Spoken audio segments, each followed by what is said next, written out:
Introduction. The origin of this book. I have little use for the past and rarely think about it. However, I would briefly like to tell you how I came to be a spiritual teacher and how this book came into existence. Until my 30th year, I lived in a state of almost continuous anxiety interspersed with periods of suicidal depression.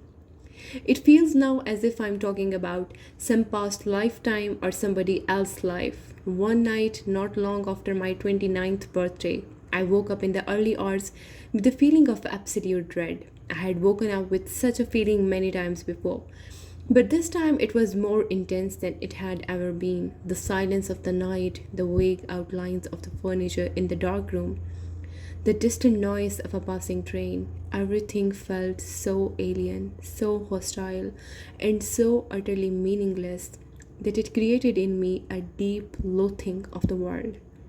The most loathsome thing of all, however, was my own existence. What was the point in continuing to live with this burden of misery? Why carry on with this continuous struggle? I could feel that a deep longing for annihilation, for non existence, was now becoming much stronger than the instinctive desire to continue to live. I cannot live with myself any longer.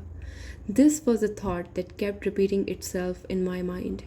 Then, suddenly, I became aware of what a peculiar thought it was. Am I one or two? If I cannot live with myself, there must be two of me. Then I and the self that I cannot live with. Maybe, I thought, only one of them is real. I was so stunned by this strange realization that my mind stopped. I was fully conscious, but there were no more thoughts. Then I felt drawn into what seemed like a vortex of energy. It was a slow movement at first, and then accelerated. I was gripped by an intense fear, and my body started to shake. I heard the words, resist nothing, as if spoken inside my chest. I could feel myself being sucked into a void. It felt as if the void was inside myself rather than outside. Suddenly, there was no more fear, and I let myself fall into that void. I have no recollection of what happened after that. I was awakened by the chirping of a bird outside the window. I had never heard such a sound before. My eyes were still closed, and I saw the image of a precious diamond. Yes, if a diamond could make a sound, this is what it would be like. I opened my eyes. The first light of dawn was filtering through the curtains. Without any thought, I knew that there is infinitely more to light than we realize. That soft luminosity filtering through the curtains was love itself. Tears came into my eyes. I got up and walked around the room. I recognized the room, and yet I knew that I had never truly seen it before. Everything was fresh and pristine, as if it had just came into existence. I picked up things, a pencil, an empty bottle, marveling at the beauty and aliveness of it all. That day, I walked around the city in utter amazement at the miracle of life on earth, as if I had just been born into this world. For the next 5 months, I lived in a state of uninterrupted, deep peace and bliss. After that, it diminished somewhat in intensity, or perhaps it just seemed to because it became my natural state.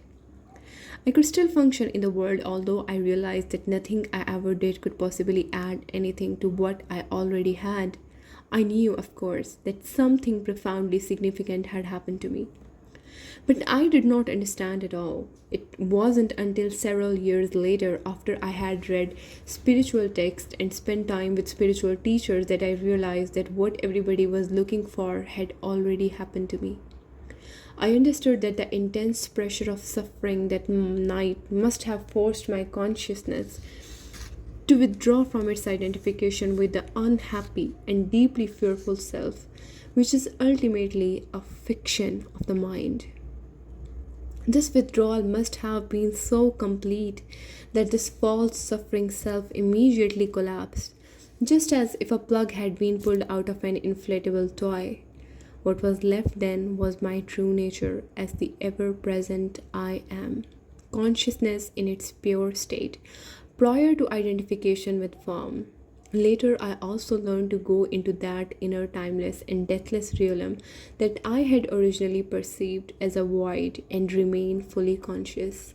I dwelled in states of such indescribable bliss and sacredness that even the original experience I just described pales in comparison.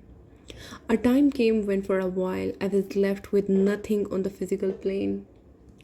I had no relationships, no job, no home, no socially defined identity. I spent almost 2 years sitting on park benches in a state of the most intense joy. But even the most beautiful experiences come and go. More fundamental, perhaps, than any experience is the undercurrent of peace that has never left me since then. Sometimes it is very strong, almost palpable, and others can feel it too. At other times, it is somewhere in the background, like a distant melody.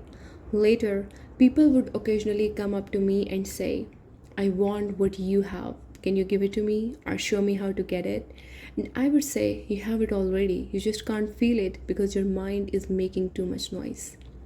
That answer later grew into the book that you are holding in your hands. Before I knew it, I had an external identity again. I had become a spiritual teacher. The truth that is within you.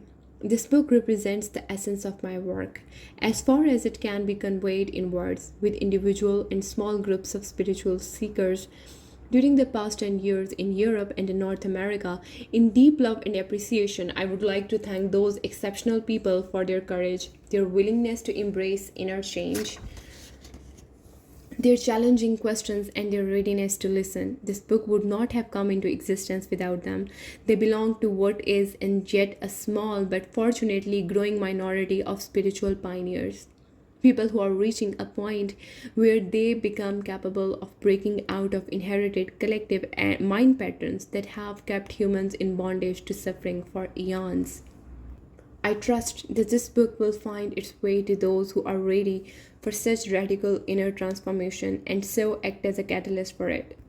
I also hope that it will reach many others who will find its content worthy of consideration, although may not be ready to fully live or practice it. It is possible that at a later time, the seed that was sown when reading this book will merge with the seed of enlightenment that each human being carries within, and suddenly that seed will sprout and come alive within them. The book, in its present form, originated often spontaneously in response to questions asked by individuals in seminars, meditation classes, and private counseling sessions, and so I have kept the question and answer format. I learned and received as much in those classes and sessions as the questioners. Some of the question and answers I wrote down almost verbatim. Others are generic, which is to say I combined certain type of questions that were frequently asked into one and extracted the essence from different answers to form one generic answer. Sometimes in the process of writing, an entirely new answer came that was more profound or insightful than anything I had ever uttered. Some additional questions were asked by the editor so as to provide further clarification of certain points. You will find that from the first to last page, the dialogue continuously alternates between two different levels. On one level, I draw your attention to what is false in you. I speak of the nature of human unconsciousness and dysfunction, as well as its most common behavioral manifestations, from conflict in relationships to warfare between tribes or nations. Such knowledge is vital, for unless you learn to recognize the false as not you, there can be no lasting transformation, and you would always end up being drawn back into illusion and into some form of pain. On this level, I also show you how not to make that which is false in you into a self and into a personal problem. For that is how the false perpetuates itself. On another level, I speak of a profound transformation of human consciousness, not as a distant future possibility, but available now, no matter who or where you are. You're shown how to free yourself from enslavement to the mind, enter into this enlightened state of consciousness, and sustain it in everyday life. On this level of the book, the words are not always concerned with information, but often designed to draw you into this new consciousness as you read.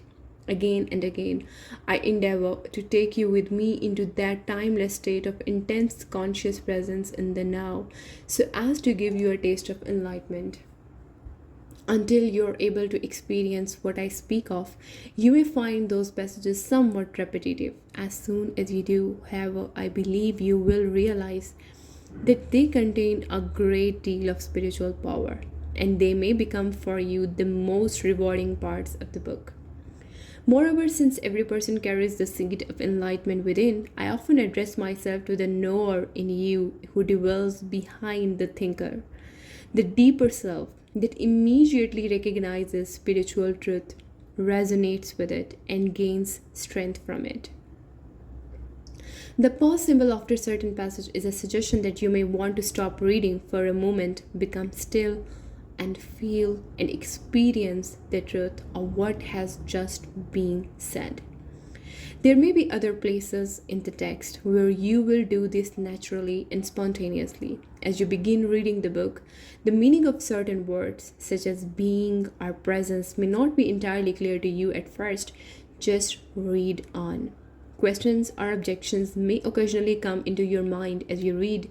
They will probably be answered later in the book, or they may turn out to be irrelevant as you go more deeply into the teaching and into yourself. Don't read with the mind only. Watch out for any feeling response as you read and a sense of recognition from deep within. I cannot tell you any spiritual truth that deep within you don't know already. All I can do is remind you of what you have forgotten. Living knowledge, ancient and yet ever new, is then activated and released from within every cell of your body.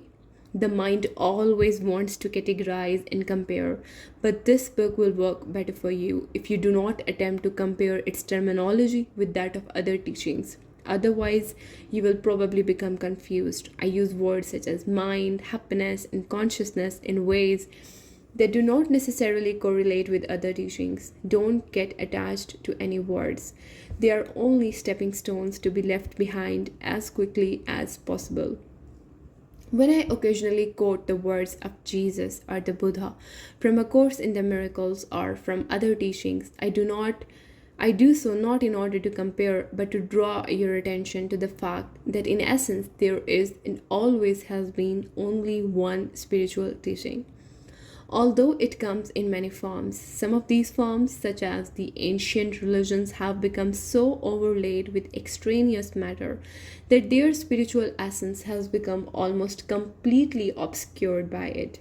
To a large extent, therefore, their deeper meaning is no longer recognized and their transformative power lost. When I quote from the ancient religions or other teachings, it is to reveal their deeper meaning and thereby restore their transformative power. Particularly for those readers who are followers of these religions or teachings, I say to them, there is no need to go elsewhere for the truth. Let me show you how to go more deeply into what you already have. Mostly, however, I have endeavored to use terminology that is as neutral as possible in order to reach a wide range of people.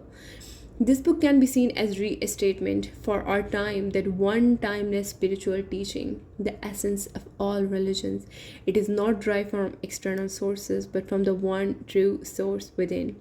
So it contains no theory or speculation. I speak from inner experience, and if at times I speak forcefully, it is to cut through heavy layers of mental resistance and to reach that place within you where you already know, just as I know, and where the truth is recognized when it is heard. There is then a feeling of exaltation and heightened aliveness as something within you says, yes, I know this is true.